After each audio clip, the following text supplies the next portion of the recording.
امام علی علیہ السلام گناہ اور اس کی سزا کے بارے میں بتا رہے تھے کہ اللہ نے گناہوں کی سزا کو مقرر کیا ہے۔ کسی نے پوچھا یا علی کس گناہ کی کیا سزا ہے؟ امام علی علیہ السلام نے فرمایا جس گناہ سے عمر کم ہوتی ہے وہ ماں سے بدسلوکی ہے، اور جس گناہ سے انسان پر لعنت ہوتی ہے وہ جھوٹ بولنا ہے، اور جس گناہ سے دنیا میں پکڑ ہوتی ہے وہ ظلم کرنا ہے، اور جس گناہ سے رزق تنگ ہوتا ہے وہ زنا کرنا ہے، اور جس گناہ پر انسان کے اعمال کھل جاتے ہیں وہ نشہ کرنا ہے، اور جس گناہ سے پوری انسانیت تباہ ہوتی ہے وہ قتل کرنا ہے، اور جس گناہ سے نعمتیں چھن جاتی ہیں وہ تکبر کرنا ہے، اور جس گناہ سے دعائیں قبول نہیں ہوتی وہ حرام کی کمائی کھانا ہے، اور جس گناہ سے اللہ ناراض ہوتا ہے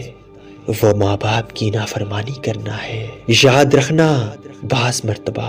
انسان کی مشکلات و مسائل کے سبب اس کے کیے گئے گناہ ہوتے ہیں۔ تو وہ کہنے لگا یا علی میں اپنے گناہوں کی معافی چاہتا ہوں۔ تو امام علی علیہ السلام نے فرمایا اے شخص آج سے یہ طے کر لو کہ تم گناہ کو انجام نہیں دو گے، اللہ اتنا کریم ہے تمہارے پچھلے سارے گناہ معاف کر دے گا اور تمہاری آنے والی زندگی پر رونق بنا دے گا، تمہاری آنے والی زندگی